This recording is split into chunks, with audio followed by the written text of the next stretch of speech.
Buenas tardes, doctor. Buenas tardes, ¿cómo está?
Jóvenes, buenas tardes.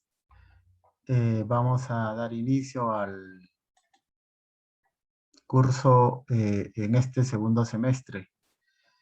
Tenemos una prueba de entrada, consta de 10 preguntas de concepto. Tienen que desarrollarlo dentro de clase. Ahí está programado.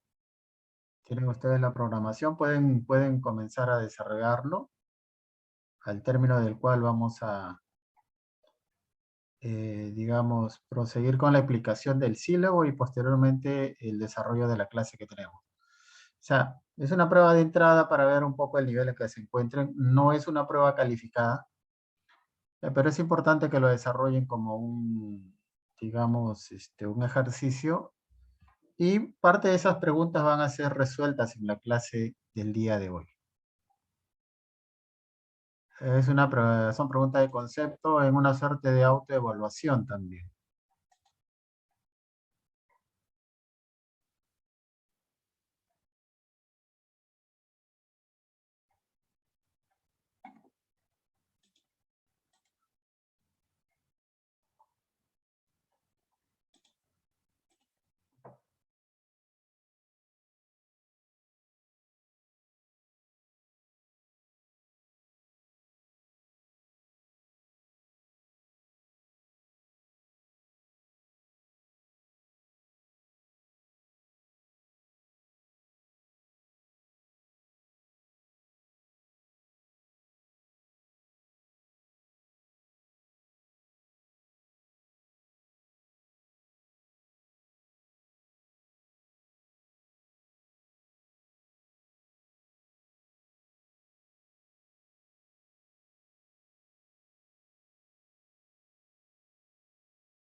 Doctor, disculpe.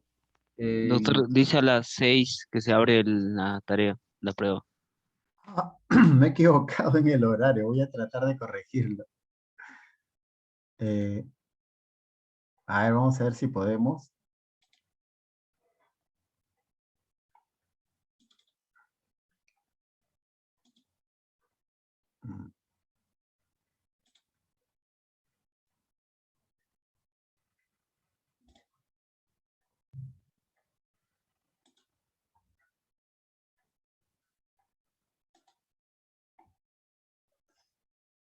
Mm,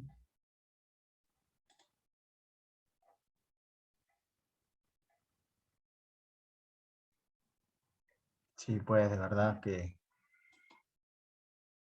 hay error en esa parte, ¿no?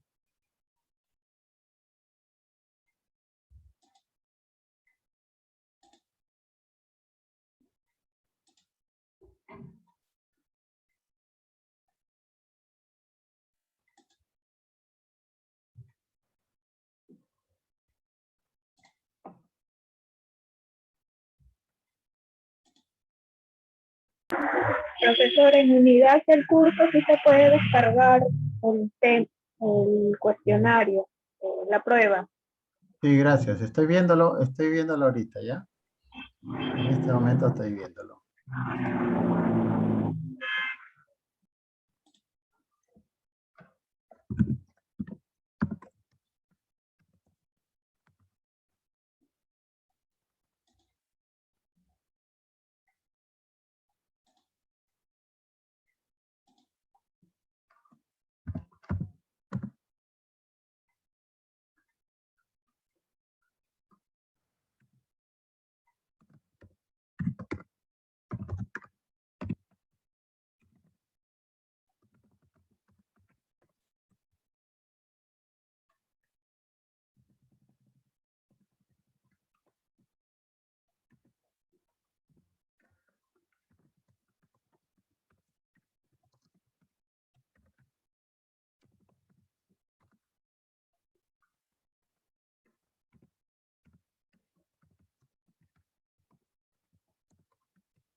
Ya solucioné, por favor, me confirman.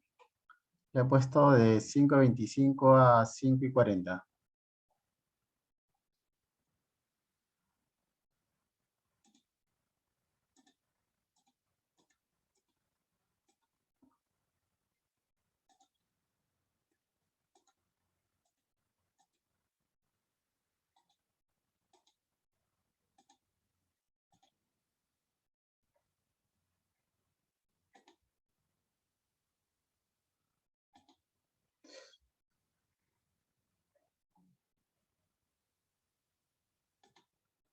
Ya, los jóvenes que van llegando, tenemos una prueba de entrada. eh, Pueden comenzar a desarrollarla al término del cual vamos a proseguir con la clase. Es una pregunta, es una prueba de entrada con preguntas de concepto, ¿ya? Doctor, muy buenas tardes. Buenas tardes, sí. Disculpe la pertinencia. Recién me pude haber conectado a clases por motivos de la red. Justo acabo de escucharlo usted que ha dejado una prueba de entrada. ¿Esa prueba de entrada la tengo que enviar por mi plataforma? Sí, sí. Sí, al término del mismo le envía por el ¿O mismo esa prueba de aula. entrada está en la plataforma entonces? Está ahorita, en este momento ya está colgada, digamos, ¿no? Tiene 15 minutos para resolverlo. Son preguntas de concepto, no se va a calificar. Es para que el profesor tenga una idea de su nivel que tienen todos. Sí, parte de esa pregunta la vamos a desarrollar en esta clase. Ok, doctor, gracias.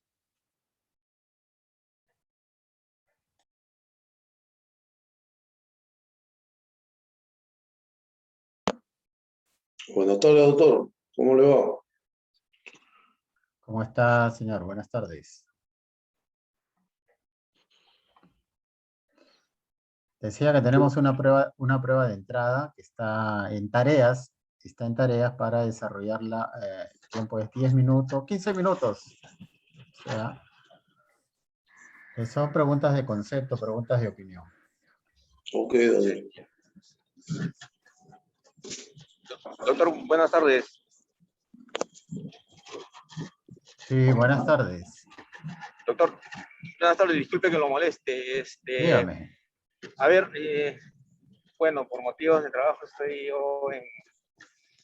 viajando en este momento y no sé, no puedo hacer la, la resolución de lo que está solicitando usted. No sé si mañana lo puedo presentar o también para excusarme, por favor, porque en algún momento va a cortar la línea y no voy a tener señal. Sí, el Por tema es favor. que esta es una práctica en el aula, ¿no? Si no la puede hacer, bueno, eso queda ahí, pero estuviera recomendable que lo hubiera desarrollado en clase, ¿no? Porque lo otro es abrir, pues abrir, y en realidad como no es una prueba calificada, quería saber la opinión inmediata a efectos de sobre esa base desarrollar la clase, ¿no? Pero si no la desarrolla no hay Entiendo. ningún problema, no hay ningún problema, no tiene calificación. Bueno, doctor, ¿Sí? de todas maneras, gracias por su tiempo. Bien, bien, señor.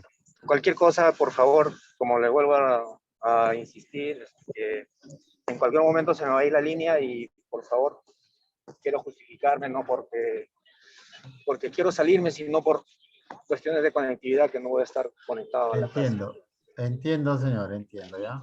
Entiendo, muy bien. Gracias. Hasta luego, hasta luego.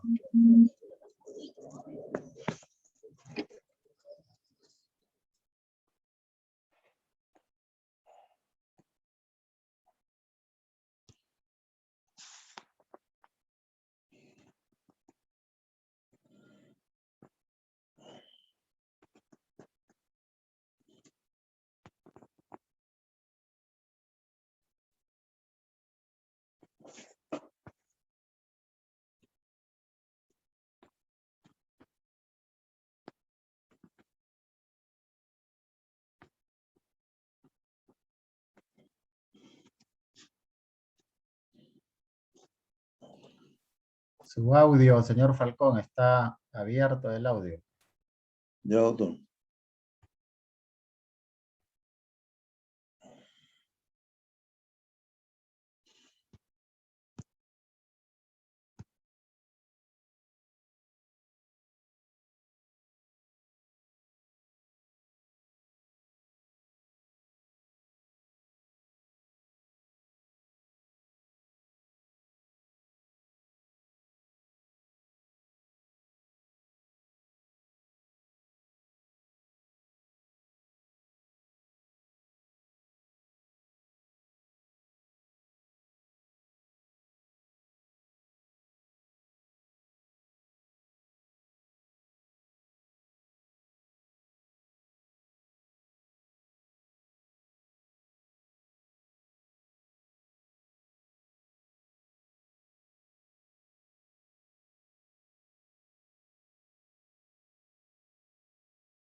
Bueno, jóvenes, ya está terminando el tiempo.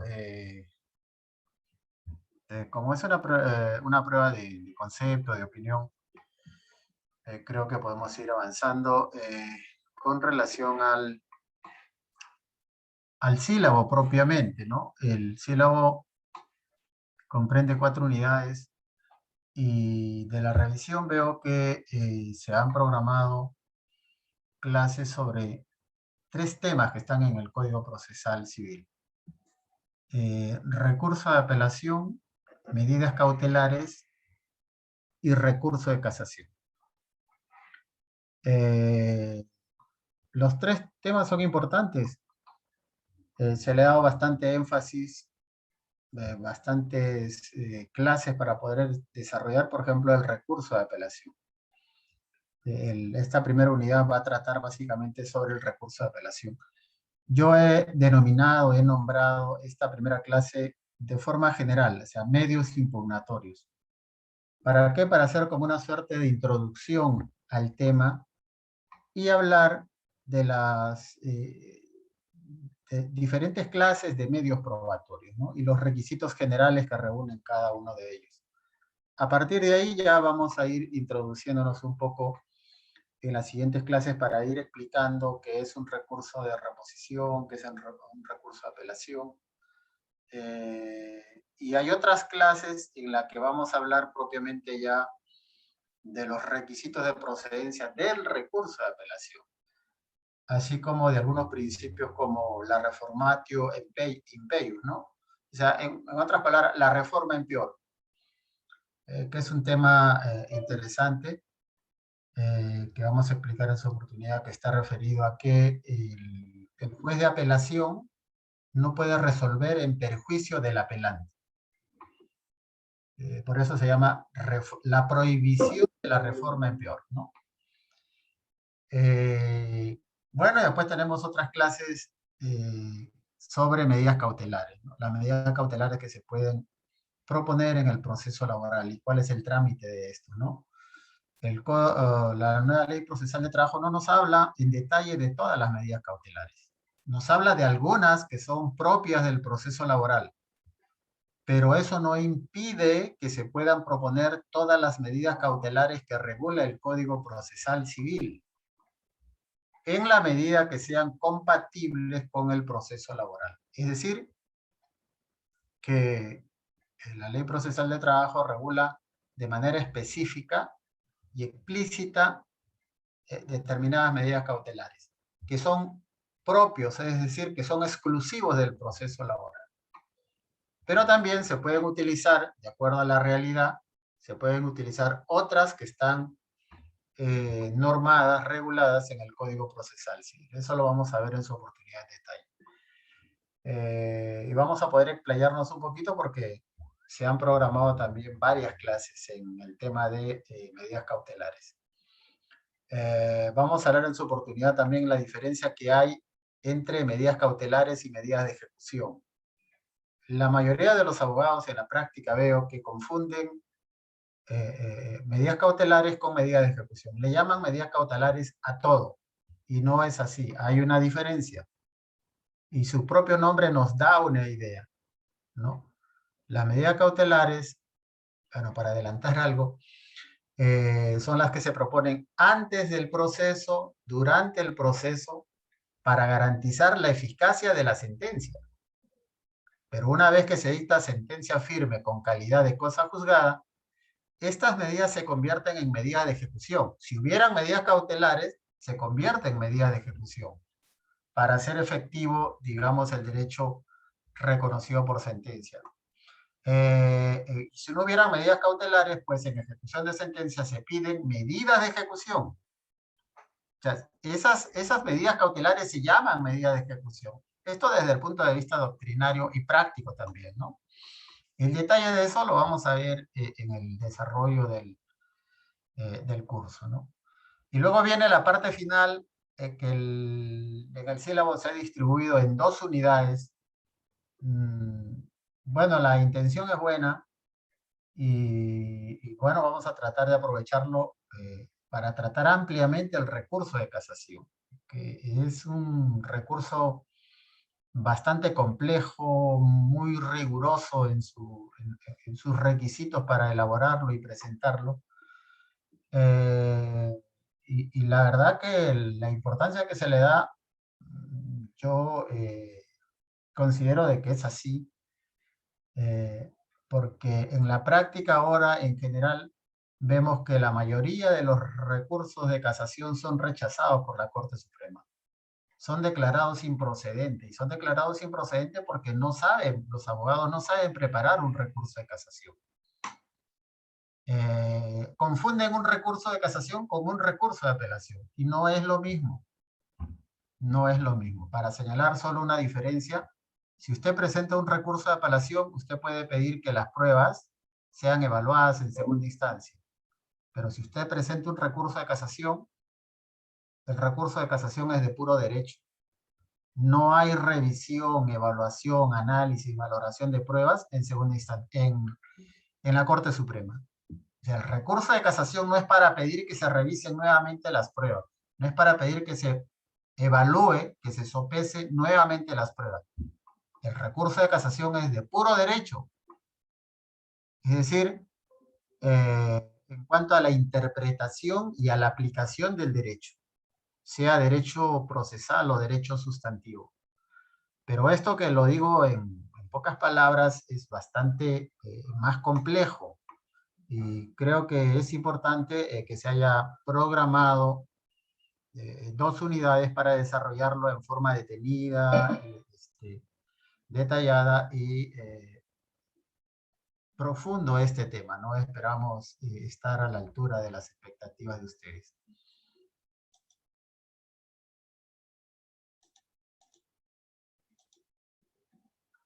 Bueno, eso es en línea general en lo que es el recurso, el sílabos. Obviamente que cada uno de los temas tienen sus prácticas. Vamos a seguir un poco el modelo que hemos tenido en la primera fase del curso.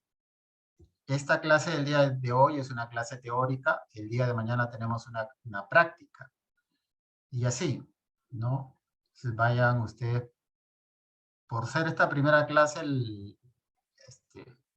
esta primera semana, la práctica va a ser individual, ¿no? Vamos a tratar de pedirle al delegado y en coordinación con ustedes para que se vayan formando los grupos, o si son los mismos, que me los transmita el delegado a efectos de ya programarlos acá en el sistema de forma tal que la presentación de los trabajos sea grupal, ¿no?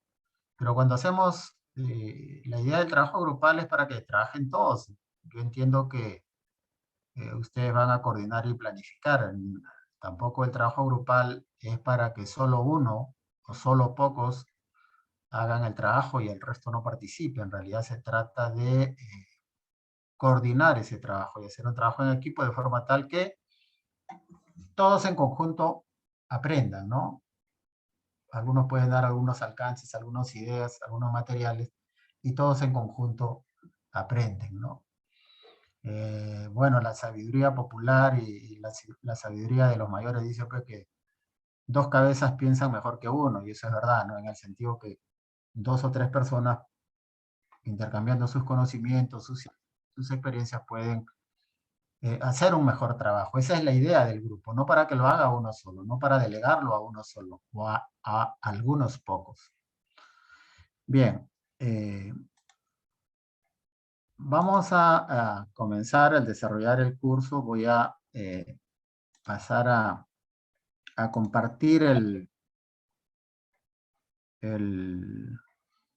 PPT. ¿Me confirman si lo están visualizando?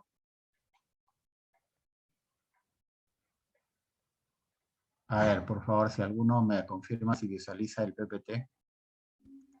Sí se puede ver, doctor. Correcto. Entonces, empezamos. En el sílabo está con el nombre de recurso de apelación. Vamos a hablar algo de ello, como una suerte de una clase preliminar. Pero el tema en realidad es más amplio. Vamos a hablar de los medios impugnatorios, ¿no? Al hablar de los medios impugnatorios, queremos centrarnos en cuál es la base o el fundamento de los medios impugnatorios. O sea, ¿cuál es la fuente constitucional de los medios impugnatorios? Y esa fuente constitucional nosotros la encontramos en la Constitución, en el inciso sexto del artículo 139, que nos habla del principio de la pluralidad de instancias. En el sílabo se ha puesto esto en 2 o 3 clases siguientes, pero de verdad yo he querido tratarlo el día de hoy. Lo vamos a tratar también cuando llegue esa oportunidad, dando, de repente ampliándolo un poquito más, pero he querido tratarlo el día de hoy porque es la base del recurso de apelación, es la base del recurso de casación, es la base de los medios impugnatorios. En realidad los medios impugnatorios son los medios a través de los cuales se cuestiona una decisión judicial a efectos de que sea revisada en otra instancia. Hay un adagio popular que dice: nadie puede ser juez y parte. Este adagio o este aforisma jurídico, en buena cuenta, indirectamente nos habla de la necesidad de que haya otra persona que revise la decisión del juez de primera instancia. Cuando hablamos del principio de pluralidad de instancias, estamos hablando de un principio que también se llama principio de doble instancia. Es decir, la sentencia que se emite en primera instancia necesariamente, obligatoriamente, tiene que ser revisado en una segunda instancia por otro juez, de forma tal que el juez de primera instancia no se convierta en juez y parte, en el sentido de que, digamos, cualquier cuestionamiento no lo resuelva única y exclusivamente el propio juez. Aun cuando el sistema admite esa posibilidad, como vamos a ver más adelante cuando hablamos de decretos. Pero cuando se trata de decisiones de fondo, como son los autos resolutivos o las sentencias, obligatoriamente se aplica el principio de pluralidad de instancias. Esto es, que cabe la posibilidad de impugnarlo a efectos de que esa sentencia o de que ese auto resolutivo sea revisado en una instancia plural, esto es, en una segunda instancia. Ahora, el sistema, nosotros los hemos dicho en la primera parte del curso, el sistema tiene solo doble instancia. El sistema no tiene 3 instancias. Aun cuando algunos quieren llamar al recurso de casación como una tercera instancia, en realidad no es una tercera instancia. Es una instancia extraordinaria, es una instancia excepcional, ¿no? Como vamos a verlo más adelante. Bueno, dijimos que el derecho a la pluralidad de instancias se ejercita. ¿A través de qué? A través de la presentación de los medios impugnatorios. Vamos a definir un poco a partir del Código Procesal Civil. Nuestro Código Procesal, en el artículo 355, nos da una definición sucinta, pero una definición de lo que son los medios impugnatorios. Los medios impugnatorios lo presentan las partes o los terceros legitimados. Ya sabemos que las partes son pues el demandante y el demandado, y los terceros legitimados son el que tiene el tercero con interés y los litis consorte. O sea, el litis consorte necesario pasivo, por ejemplo, ¿no? ¿Y qué se pide a través de un medio impugnatorio? Se pide básicamente 2 cosas, eso ténganlo bien presente, ¿no? Se pide que se anule la decisión judicial o que se revoque la decisión judicial. Puede ser que se anule todo o en parte, que se revoque todo o en parte, pero en esencia lo que se pide a través de un medio impugnatorio es que se anule o que se revoque. ¿Y qué quiere decir revoque? Creo que el término anule es claro, ¿no?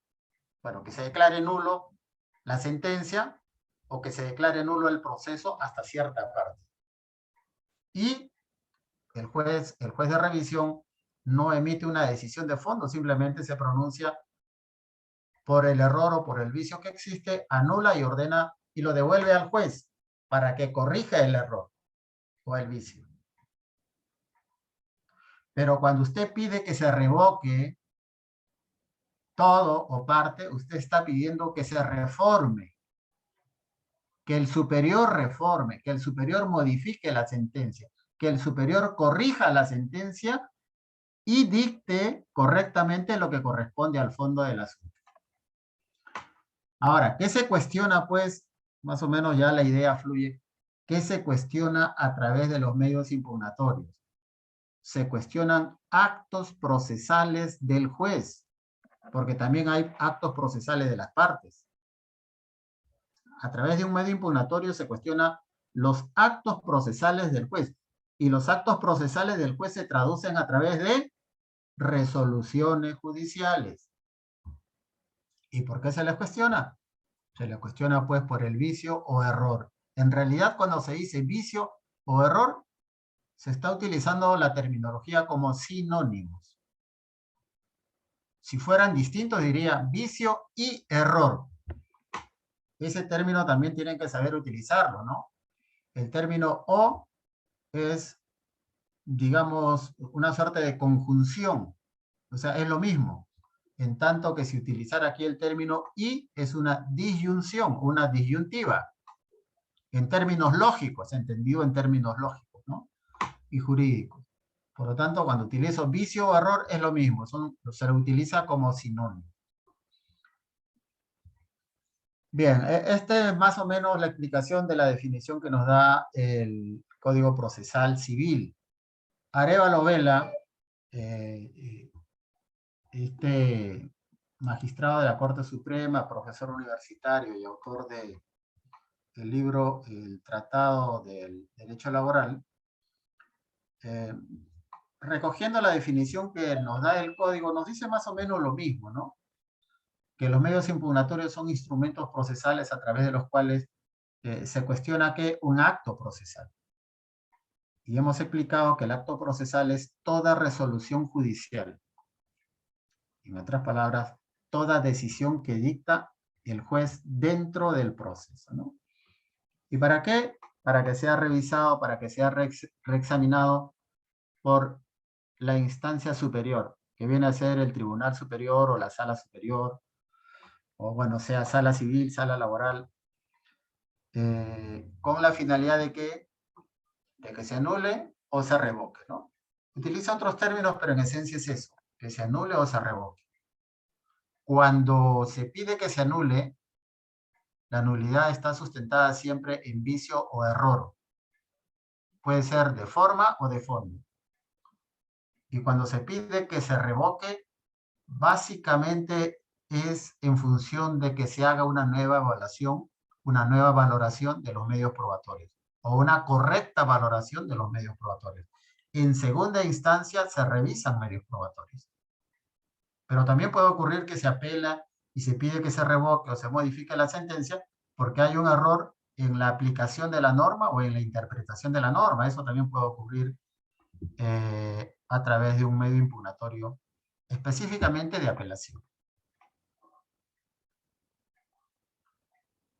Ahora, ¿cómo se clasifican los medios impugnatorios? El artículo 356 del Código Procesal Civil nos dice que hay dos clases de medios impugnatorios. Ojo que el término medios impugnatorios es un término doctrinario, es un término amplio. Y el Código Procesal nos dice que hay dos clases de medios impugnatorios. Los remedios y los recursos. Los remedios y los recursos. Entonces, ¿qué se entiende por remedios y qué se entiende por recursos? Y cuando hablamos de remedios, pues obviamente es en términos jurídicos, ¿no? Acá alguien pudiera decir, oiga, remedios, eso es para otro ámbito y no para hablar de derecho, pero así le llama la doctrina, los remedios. Queremos precisar aquí que las cuestiones probatorias, por ejemplo, de la cual hemos hablado también en la primera fase, algunos en la doctrina a las cuestiones probatorias lo consideran como remedio. Otra corriente mayoritaria excluye a las cuestiones probatorias dentro de la clasificación de remedios. Estima que las cuestiones probatorias son diferentes. ¿Por qué? Porque los remedios están orientados también a cuestionar resoluciones. En tanto que las cuestiones probatorias, ustedes ya saben qué son cuestiones probatorias. Eso es el ABC del derecho también, ustedes lo tienen que tener acá de memoria, ¿no? Y yo digo siempre ABC, ¿por qué? Porque yo no me olvido, y creo que todos no nos olvidamos del abecedario. Eso lo llevamos toda la vida, ¿no? O sea, no sabemos de memoria el abecedario. Igual, hay cosas en derecho que hay que saberlas de memoria. Y cuando hablamos de cuestiones probatorias debe quedar claro que son tachas y oposiciones. Las cuestiones probatorias son tachas y oposiciones. Y estas se interponen, se utilizan para cuestionar medios probatorios, para cuestionar las pruebas ofrecidas por la contraparte. Por lo tanto, por esa razón, algunos juristas en el ámbito de la doctrina sostienen que las cuestiones probatorias no pueden ser considerados remedios. ¿Por qué? Porque un remedio es un medio impugnatorio, y un medio impugnatorio está dirigido, orientado a cuestionar actos procesales del juez, a cuestionar resoluciones judiciales dictadas por un juez. Bueno, yo como docente me uno a esta corriente, ¿no? A esta corriente doctrinaria que estima que las cuestiones probatorias, desde el punto de vista teórico, no pueden llamarse remedios. Los recursos son los que están destinados a cuestionar resoluciones judiciales. Bueno, continuamos. Bueno, ya he adelantado algo, ¿no? De lo que son los remedios, pues, ¿no? ¿Quiénes formulan los remedios? Las partes o los terceros legitimados. ¿Contra qué se dirigen los remedios? Acá viene algo nuevo e interesante. ¿Qué atacan los remedios? Los remedios cuestionan, atacan actos procesales no contenidos en resoluciones. Ojo, miren, acá hay una aparente paradoja o contradicción, ¿no? Es decir, los remedios cuestionan actos procesales no contenidos en resoluciones.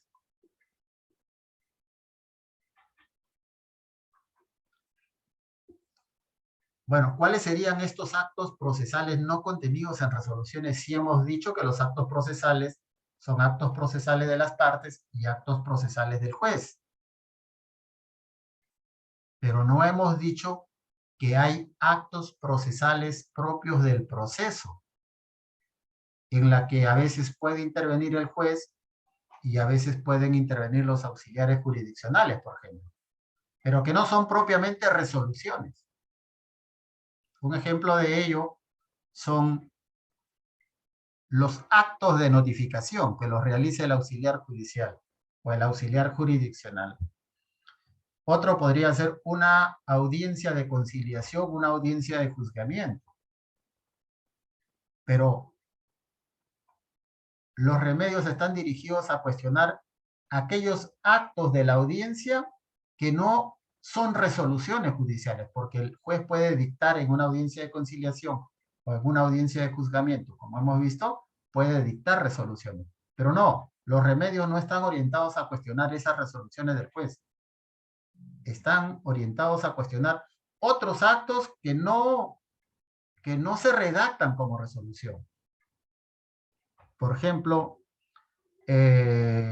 podría ser la deficiente notificación para una audiencia de conciliación, podría ser.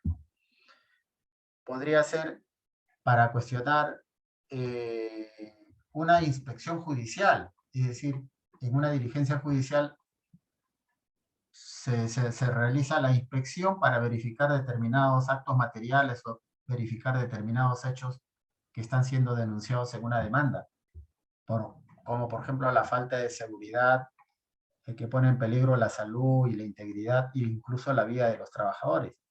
Es decir, esos remedios están orientados a cuestionar determinados defectos formales de esos actos procesales que no se reflejan en una resolución judicial. ¿Y cómo se llaman esos remedios? Nulidades procesales. Se llaman nulidades procesales. Si a usted lo notifican defectuosamente y como consecuencia de ello no puede contestar una demanda o no puede asistir a una audiencia de conciliación o a una audiencia de juzgamiento, ¿cuál es el remedio adecuado para cuestionar esa notificación defectuosa? Una nulidad procesal. ¿Podría interponer un recurso de apelación? No es correcto interponer un recurso de apelación contra una notificación defectuosa o contra una inspección judicial llevada de manera irregular. El remedio idóneo es la nulidad procesal. Y aquí hay que hacer una diferencia necesaria. La nulidad no es un recurso, como algunos confunden. Pocos, por cierto, pero todavía hay algunos abogados que confunden. Y seguramente son abogados que yo llamo de la vieja escuela. ¿Por qué? Porque en el Código de Procedimientos Penales ya derogado, existía un recurso que se llamaba recurso de nulidad. Lo que ahora se llama recurso de casación, se llamaba recurso de nulidad. Y a partir de ahí se generalizó en el ámbito civil para llamar a las nulidades procesales como recurso de nulidad. Pero lo correcto es nulidad procesal. Entonces, estas nulidades procesales están reguladas por el Código Procesal Civil, la cual señala cuáles son los requisitos que hay que cumplir y en qué plazo debe presentarse. Aun cuando se diga dentro del tercer día de conocido el agravio, en la práctica una nulidad tiene que proponerla en la primera oportunidad que tiene para hacerlo. Es decir, después de producida la nulidad, en el primer escrito que usted presenta. Si se produce la nulidad y usted presenta 2, 3 escritos y no dice nada, usted ha convalidado, en otras palabras, ha consentido el vicio. Si en el cuarto o quinto escrito usted recién cuestiona la nulidad, esa va a ser rechazada, va a ser declarada improcedente, ¿no? Porque el artículo 171 del Código Procesal Civil, el artículo 171 y siguientes, dice claramente que la nulidad se presenta en la primera oportunidad que tiene para hacerlo. Es decir, una vez conocido, debe formularse de inmediato y no dejar pasar, digamos, varias actuaciones procesales de parte. Entonces queda claro que los remedios son las nulidades procesales.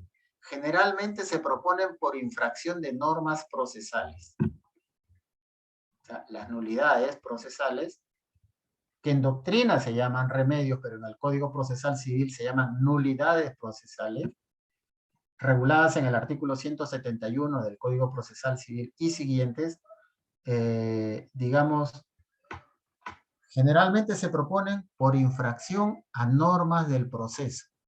Podrían ser normas procesales civiles que se aplican supletoriamente al ámbito laboral, o podrían ser algunas normas procesales propias del proceso laboral también.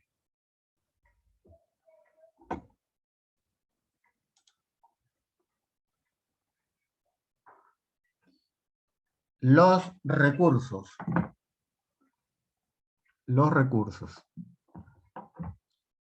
Bueno, cuando hablamos de los recursos nos estamos refiriendo propiamente a lo que son los medios impugnatorios. O sea, los medios para cuestionar una resolución judicial. Y estos están dirigidos contra las resoluciones judiciales. Pueden ser formulados igual que los remedios por las partes o por los terceros legitimados, ¿no?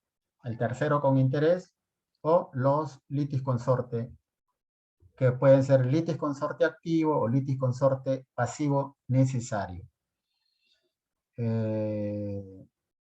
Bueno, ¿y quién presenta el recurso de apelación? Dijimos las partes sí, pero propiamente, de manera específica, ¿quién? La parte agraviada con la resolución, la parte perjudicada con la resolución.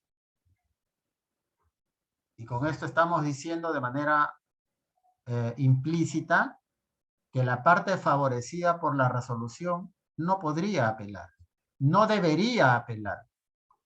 Pero sin embargo, en la práctica vemos pocos casos, pero a veces ocurre, y es irónico, ¿no? Que la parte favorecida con una decisión interponga recurso de apelación.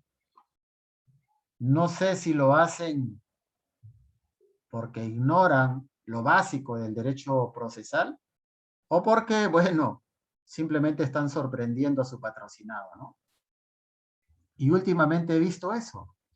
En un caso, el empleador propone una excepción de prescripción extintiva de la acción. El juez declara infundada la excepción de prescripción. Sin embargo, apela de esa resolución que lo favorece. Y el juez se lo concede. Lo más grave es que el juez se lo concede. Porque el juez bien ha podido declararlo improcedente, señalando lo siguiente: las resoluciones tienen que tener un agravio y lo interpone la parte agraviada, la parte perjudicada. Usted no ha sufrido ningún agravio. Por lo tanto, improcedente eliminarmente su recurso de apelación. Y bueno, que se vaya en queja, pues, ¿no?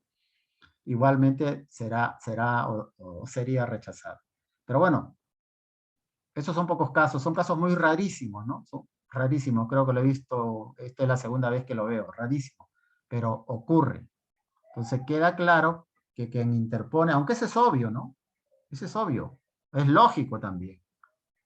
La parte que interpone un recurso de apelación es la parte perjudicada, la parte agraviada con la resolución. Y cuando hablamos de perjuicio o de agravio, no nos estamos refiriendo como algunos entienden. No se trata de un perjuicio económico o de un agravio económico. Hablamos de un perjuicio o de un agravio de derecho o de hecho podría ser, pero no necesariamente es una cuestión pecuniaria o económica, aunque podría tener un contenido o una consecuencia económica, ¿no?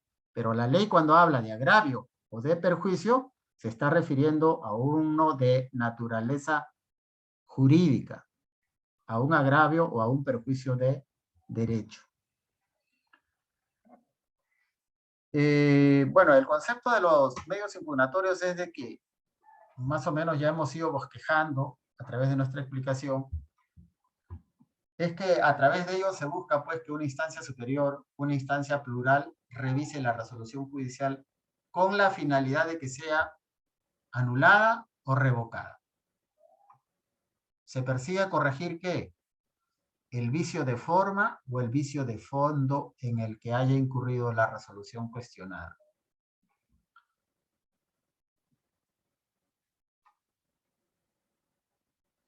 O sea, los vicios pueden ser de forma o de fondo. Y cuando son de fondo, pueden ser de hecho o de derecho. ¿Sí? De hecho, cuando no se tienen en cuenta los hechos propuestos en la demanda o en la contestación. O cuando no se valoran los medios probatorios en función de los hechos propuestos por las partes. Los vicios de forma generalmente son por infracción de normas procesales. Ahora bien, vamos a ver los requisitos en general. Estos son los requisitos en general. Cuando lleguemos al recurso de reposición, al recurso de apelación, al recurso de casación, hablaremos de requisitos específicos, ¿no? Este es para dar un marco general del tema. Los requisitos de admisibilidad. Estos son requisitos de lugar, de plazo y formalidades. Cuando hablamos del requisito de lugar, nos referimos a que el recurso impugnatorio tiene que ser presentado ante el juez que emitió, que pidió la resolución cuestionada. Salvo excepciones que explicaremos en cada caso concreto. El plazo, el recurso impugnatorio tiene que interponerse dentro de los plazos establecidos en la ley. No hay prórroga de plazo. El juez no puede prorrogar, no puede ampliar los plazos predeterminados en la ley. Por eso todo medio impugnatorio tiene que interponerse dentro del plazo, porque si no es rechazado por ser extemporáneo. Ahora, los recursos impugnatorios también tienen determinadas formalidades. Uno de ellos, el básico, es el pago de la tasa judicial, por ejemplo, cuando corresponda. Porque nosotros sabemos ya que el trabajador en materia laboral está exonerado hasta 70 URP. Pero después de 70 URP, la exoneración es parcial. Esto es, si su pretensión supera las 70 URP y él apela de una decisión, pues tendrá que pagar el 50% de la tasa, conforme a un cuadro de aranceles que sale todos los años en los primeros días de enero. Entonces, un requisito formal es pagar la tasa judicial. También hay otro requisito formal. Es la firma del abogado, porque la defensa es cautiva, salvo excepciones que señala la ley, ¿no? Pero la regla general es que la defensa es cautiva, y defensa cautiva significa que tiene que estar firmada por un abogado. En esos casos, por ejemplo, si no se cumple con esta formalidad, se le da un plazo al abogado para que subsane. Hay casos que el abogado no firma, sí. Por error, por olvido, el abogado no firma su recurso de apelación y se le da la oportunidad de que lo subsane. Entonces tenemos que los requisitos de admisibilidad son 3, ¿no? De lugar, de plazo y las formalidades. Formalidades que están en el Código Procesal Civil. Y también en la Ley Procesal de Trabajo, por cierto. Bien, ahora veamos los requisitos de procedencia. Aquí hay algunos requisitos importantes que son la adecuación, el agravio y la fundamentación. El primero, la adecuación. Acerca de la adecuación, la doctrina nos dice pues que hay distintas clases de recursos, ¿no? Por lo tanto, para cuestionar distintas clases de resoluciones. ¿Cuáles son las clases de resoluciones que están en el Código Procesal Civil? Son 3. No hay más, señores, ¿ah? Son 3.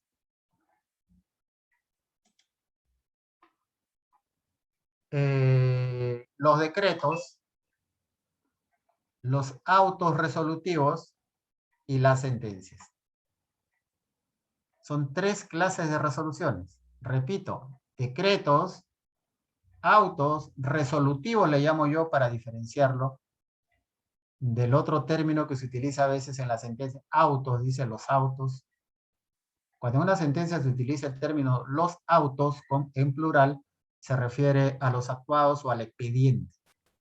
Pero el auto resolutivo es una resolución que dicta el juez. Es una resolución que resuelve alguna incidencia en el proceso. Por eso se llama autorresolutivo.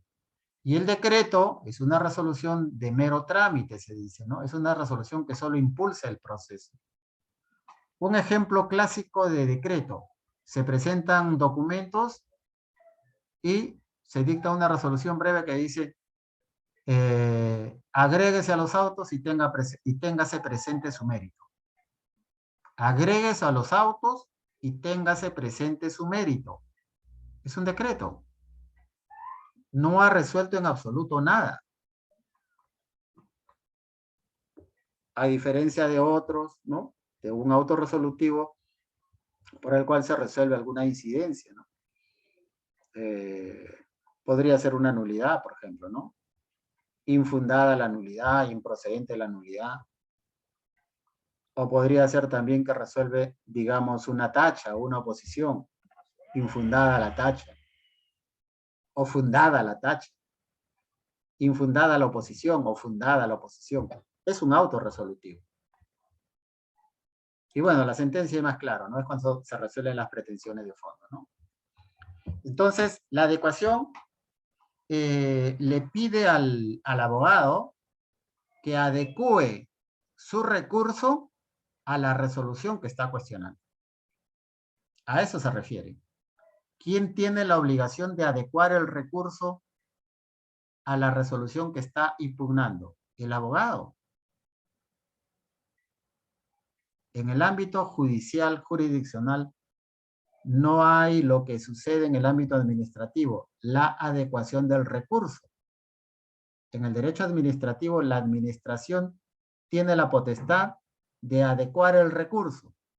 Se interpone un recurso de reconsideración cuando no corresponde y la administración puede decir, por interpuesto el recurso de reconsideración, entiéndase como recurso de apelación.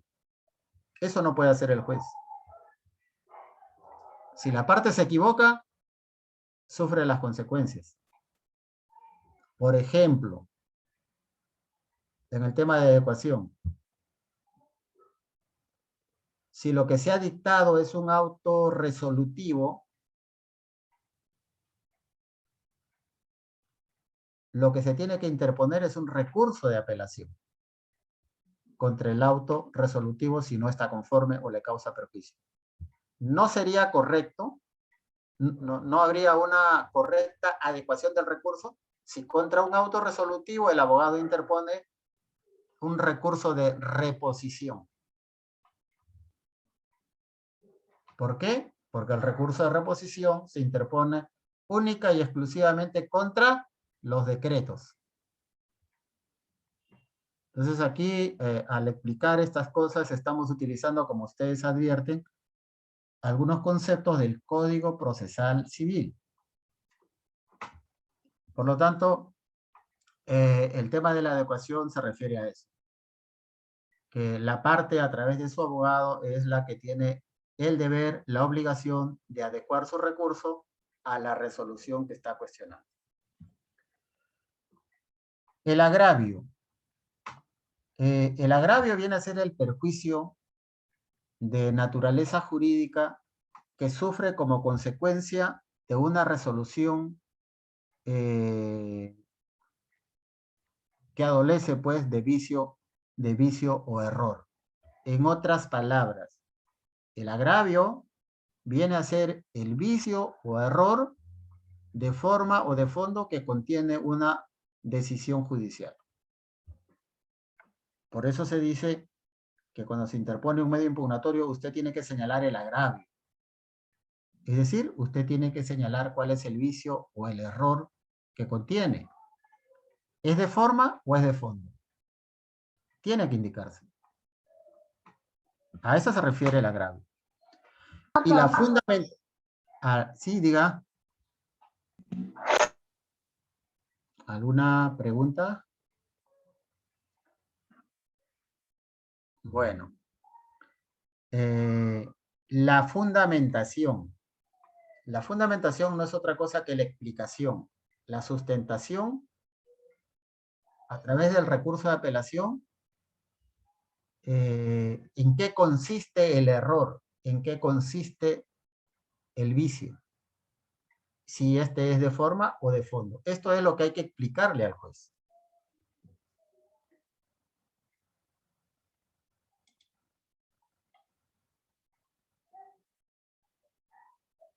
Luego vamos a hablar de la fundamentación de manera un poquito más amplia. Vamos a hablar de la fundamentación del recurso.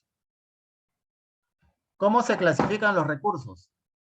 ¿Cómo se clasifican los recursos? Esto también desde un ámbito doctrinario, ¿no? Los recursos pueden ser recursos ordinarios o recursos extraordinarios.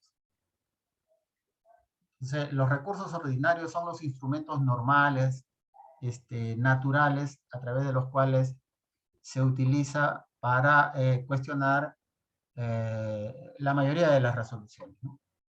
Entonces, estos recursos ordinarios, ¿cuáles son? El recurso de reposición y el recurso de apelación. Sí, recursos ordinarios del sistema judicial para cuestionar las resoluciones judiciales son dos: recurso de reposición, recurso de apelación. Y los recursos extraordinarios, tenemos aquellos que se utilizan de manera extraordinaria, de manera excepcional, y que para proponerse y admitirse existen requisitos muy rigurosos, muy restrictivos, ¿no? De forma tal que el recurso en esta clase de recurso extraordinario tenemos el recurso de casación. Por eso, por ser muy excepcional, por tener requisitos muy rigurosos, restrictivos, severos, es que pocos llegan a verse en la Corte Suprema. Pocos se resuelven sobre el fondo del asunto de la Corte Suprema. La mayoría, diríamos bueno, haciendo un cálculo así aproximado, un 90% de recursos de casación son rechazados en el ámbito civil. En el ámbito laboral, pues, un poquito menos, un 70, un 80% en el ámbito laboral. En el ámbito civil diríamos un poquito más inclusive. Por lo mismo que sus requisitos son muy restrictivos. Muy restrictivos, ¿no? Incluso se han hecho tesis, numerosas tesis sobre el recurso de casación. Y se han propuesto una serie de modificatorias y una serie de reformas sobre esos temas.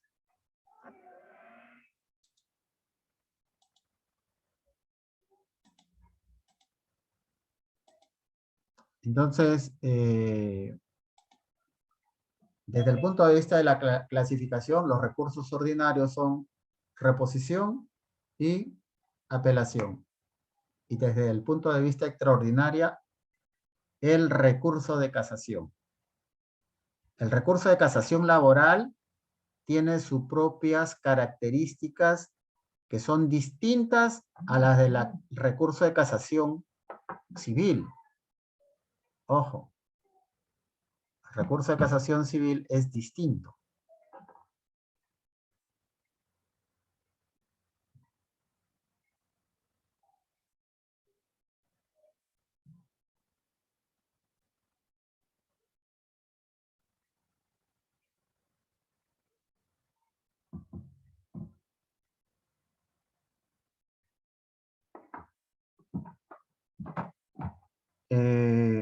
A ver, continuando.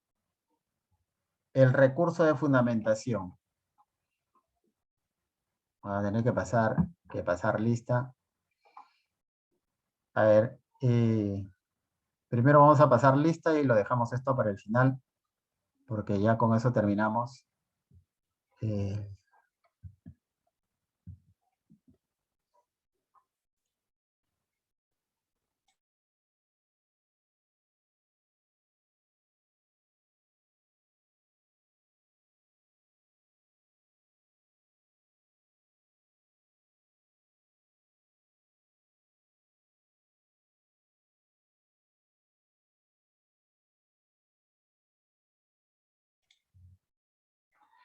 A ver, jóvenes, si alguien me ayuda.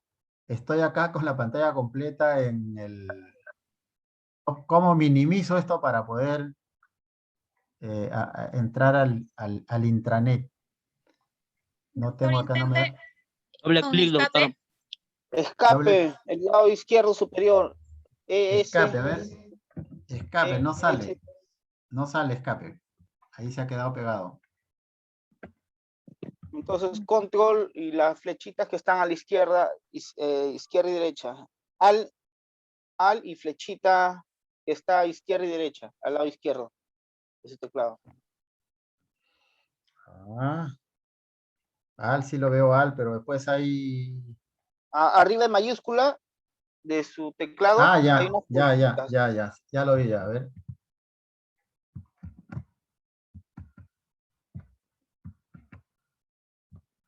Sí sale, pero...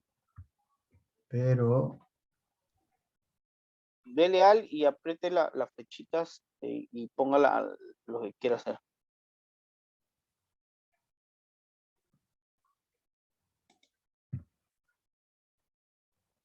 Ya, sí, aquí me ha llevado algo, pero...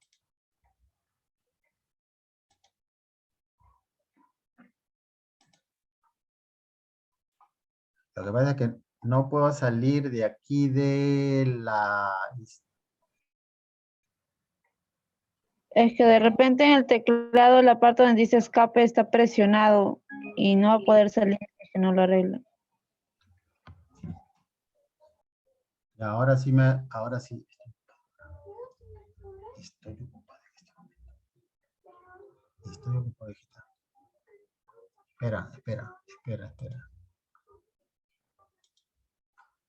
Ya, a ver si ahora sí ya pude.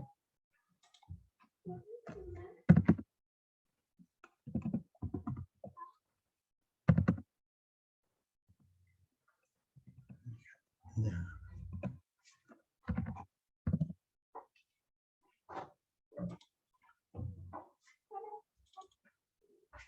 Algo así.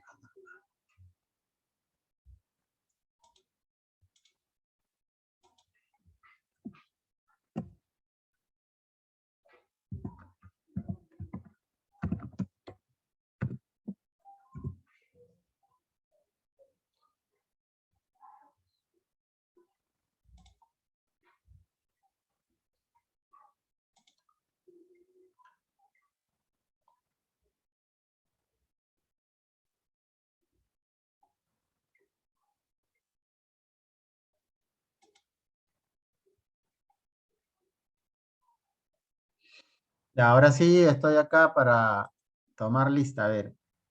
Acosta Pineda Máximo. A ver. ¿Me escuchan? Álvaro Manzano Alessandra.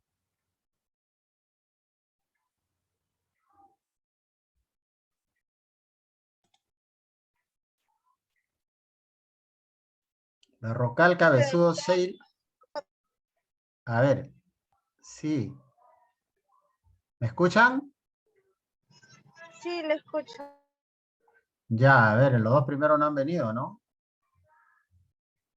Acosta Pineda Máximo no está.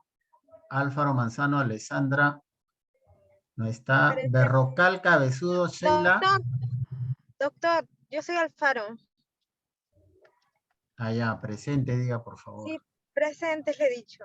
Disculpe. Berrocal, doctor presente. Berrocal Cabezudo Sheila. Tatiana, sí, doctor presente. Ya, sí, acá la veo. Aquí aparece su nombre cuando contestan. Y ahora sí. Cabrera Gavilán Hilary. Presente, doctor Cabrera Gavilán. Ya, muy bien. Cabrera Paco Banya. Presente, profesor. Buenas noches. Buenas noches. Canchari Ore Davis. Canchari Ore Davis. Carmona Flores Rivet. Atento, doctor, buenas noches. Buenas noches. Castillón Santi Jessica. Presente, doctor, buenas noches. Buenas noches. Cabero Hernández Uber. Presente, doctor.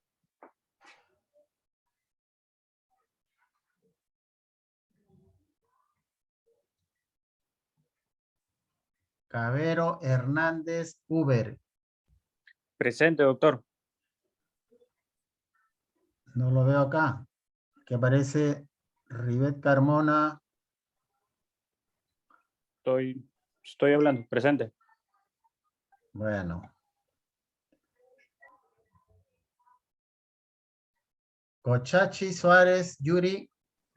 Presente, doctor. Buenas noches. Buenas noches. Cornejo Flores Shirley. Doctor, buenas noches, presente. Buenas noches. Cruz Chambi Karen. Doctor, buenas noches, presente. Buenas noches. Cueto Taipe. Cueto Taipe Ivonne. Espino Hostia Lisbeth. Presente, doctor. Falcón Guerra Carlos.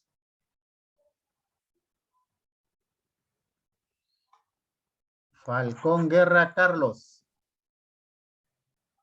Su audio. Presente, doctor, presente. Muy bien, muy bien. Flores Rojas Doctor, Raúl. presente. Bien. Galvez Arquiñiva Edwin. Presente, doctor. Buenas noches. Buenas noches. García Rivas Juan Carlos. Presente, doctor. Buenas noches. Buenas noches. Geldres Cagna María. Presente, doctor. Buenas noches. Buenas noches. González Asensio Carla.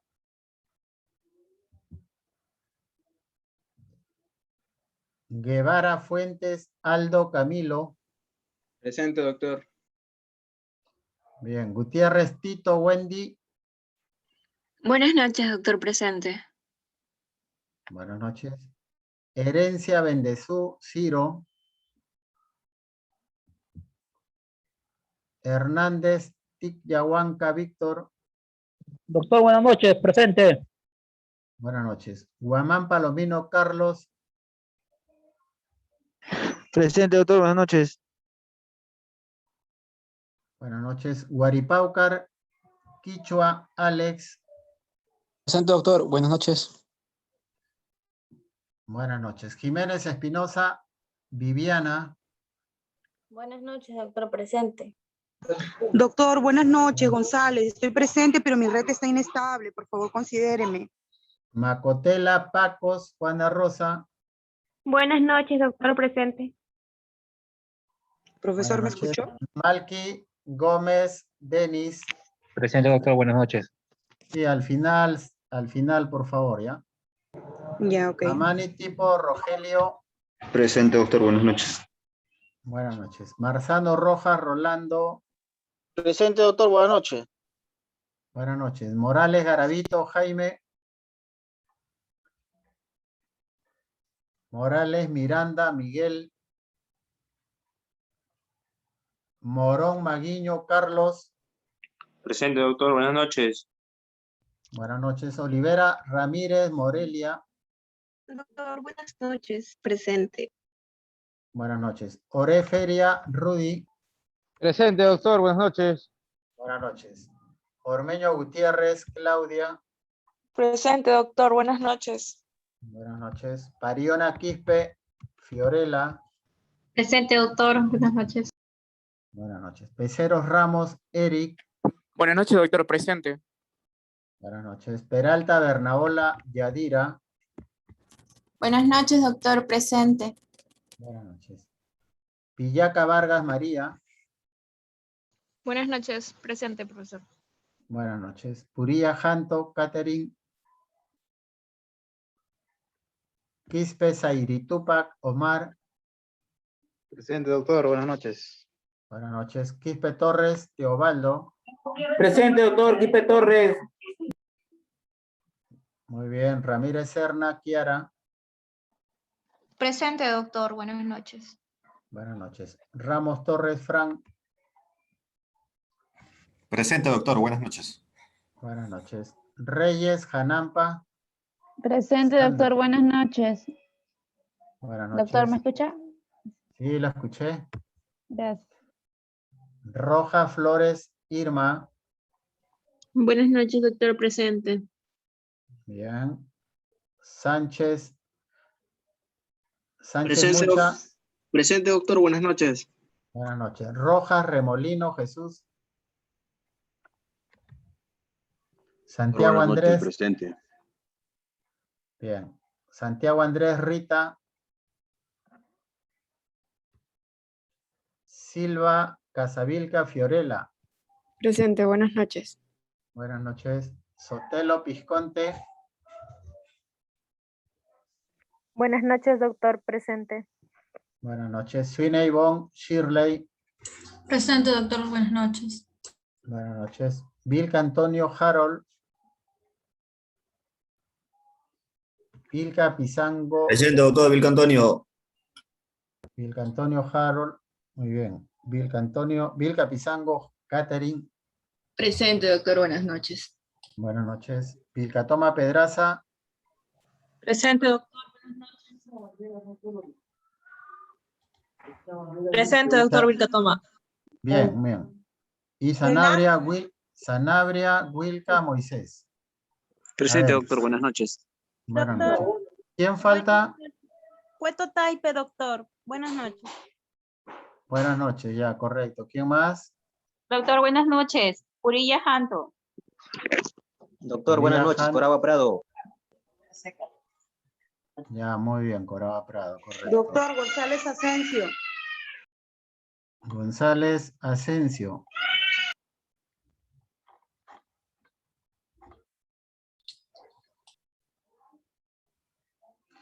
González Asensio, Carla, correcto. ¿Alguien más?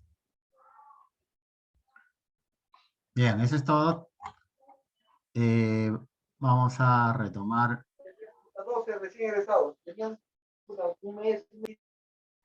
A ver su audio, señor.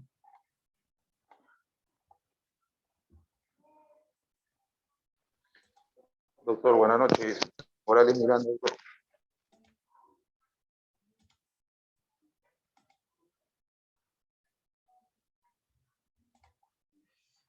Bien, vamos a ver la última parte del curso. Fundamentación del recurso. Cuando uno presenta un recurso de apelación, básicamente es para cuestionar el agravio que contiene el auto resolutivo o la sentencia. En otras palabras, el recurso de apelación no es para volver a repetir los fundamentos de hecho y derecho que contiene la demanda. Tampoco es para repetir los fundamentos de hecho y derecho que contiene el escrito de contestación de la demanda. El recurso de apelación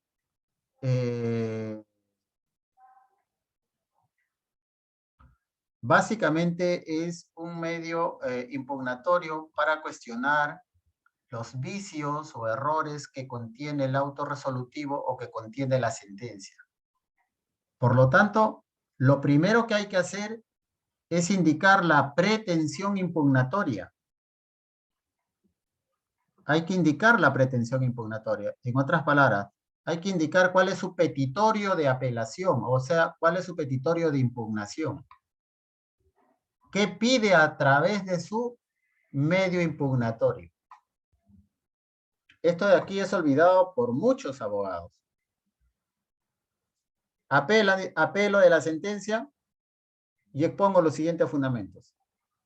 Y expone sus fundamentos, pero no dice qué pide. Y entonces, ¿en qué debe consistir el petitorio de un medio impugnatorio? O en otras palabras, ¿cuál debe ser la pretensión impugnatoria? ¿Cuál debe ser la pretensión, digamos, del recurso de apelación, por ejemplo? Lo que dijimos anteriormente. Usted tiene que pedir dos cosas. Que se anule o que se revoque. Eso tiene que ser claro. El juez no puede sustituir a la parte en su pretensión impugnatoria. El juez no puede subsanar la pretensión impugnatoria. Lo que el juez puede decirle es que usted corrija.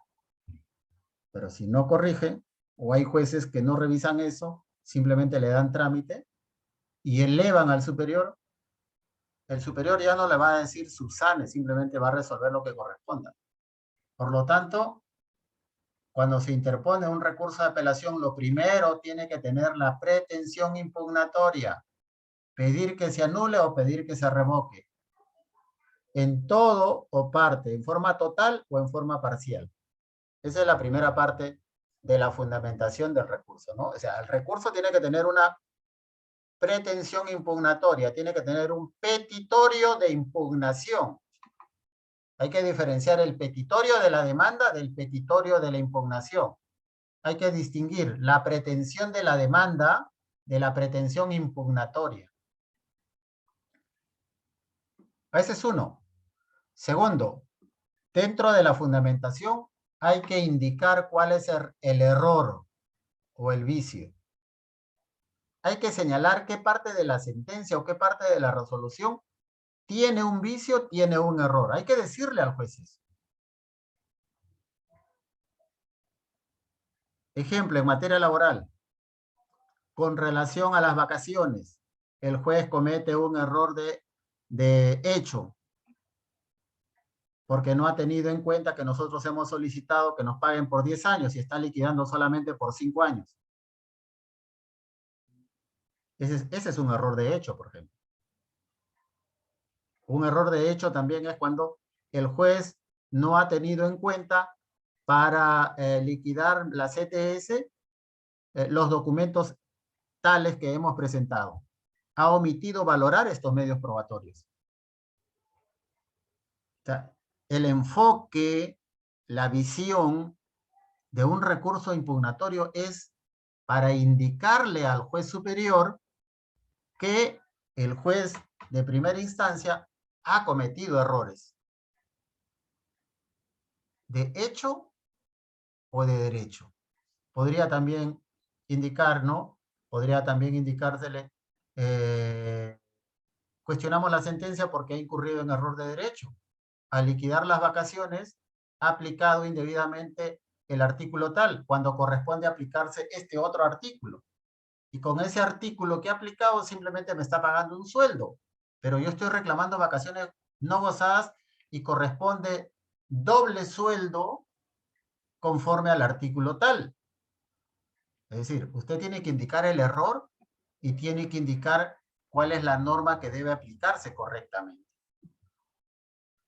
Entonces, si van ustedes captando la idea, cuando se presente un recurso de apelación no es para volver a repetir la historia que ya contaron en su demanda. No es para reiterar la historia con la cual ustedes refutaron en el escrito de contestación lo dicho en la demanda. No es para eso. Hay una mala práctica, ahora más que antes. Y digo por qué ahora más que antes, porque ahora tenemos la tecnología, está pegada, tienen archivada la demanda, tienen archivada la contestación, y solamente cuando presentan su recurso de apelación le ponen recurso de apelación y luego pegan toda la demanda, pegan toda la contestación, la maquillan como si el juez superior no se va a dar cuenta. El juez superior tiene experiencia. El juez superior ha sido capacitado por la Academia de la Magistratura. El juez superior de repente tiene 10 años, 15 años, 20 años en el ejercicio. No lo van a engañar. Se da cuenta de que ese es copia y pega. Y con un maquillaje, y mal hecho a veces. Entonces, esa es una pésima, una deficiente defensa. Entonces, yo les advierto de esos errores porque esos errores van en perjuicio de su patrocinado y van en perjuicio de su propia causa. Esto es, van en perjuicio de su prestigio como abogados. Porque lo único que van a conseguir con el copia y pega es que la apelación sea rechazada, pierde el caso y obviamente la fama que se va a ganar es que no es un buen abogado, ¿no? Por eso yo digo, está prohibido, ¿no? En realidad no hay ley que lo prohíba. Si no, yo les estoy diciendo que no deben hacerlo. Lo que quiero decir es no deben repetir la demanda y la contestación, ¿no? Entonces, al hacer la fundamentación hay que indicar el error de hecho o derecho que contiene la resolución cuestionada. Bien, señores, eso sería todo. Muchas gracias. El día de mañana nos vemos con la práctica que va a ser redactar un recurso de apelación de una sentencia de primera instancia. Entonces, para